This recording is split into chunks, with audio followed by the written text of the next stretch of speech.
আগে ভাবতাম বাংলাদেশ ফ্রিল্যান্সিং ওয়ার্ল্ডে শুধু গ্রো করতেছে। আজ 2026-এর ডেটা দেখে ব্যাপারটা একটু অন্যরকম লাগলো। আমরা এখনও হিউজ প্লেয়ার।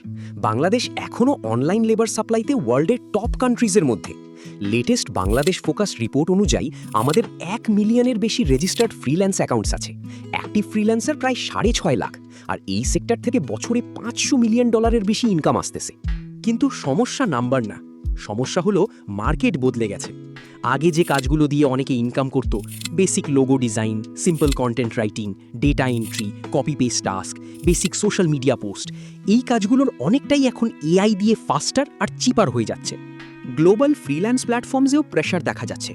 ফাইবারের অ্যাক্টিভ বায়ার 2024 থেকে 2025-এ 3.6 মিলিয়ন থেকে 3.1 মিলিয়নে নেমেছে। মানে ফ্রিল্যান্সিং শেষ না, কিন্তু ওল্ড ফ্রিল্যান্সিং মডেলটা উইক হয়ে যাচ্ছে। এখন শুধু আমি ফ্রিল্যান্সার বললেই হবে না, স্কিল আপগ্রেড করতে হবে, এআই ইউজ করতে জানতে হবে, ক্লায়েন্ট রিলেশনশিপ বিল্ড করতে হবে, আর লো স্কিল গিগ থেকে হাই ভ্যালিউ সার্ভিসে যেতে হবে। বাংলাদেশের ফ্রিল্যান্সিং স্টোরি এখনও স্ট্রং, কিন্তু নেক্সট চ্যাপ্টারটা স্কিল ছাড়া লেখা যাবে না।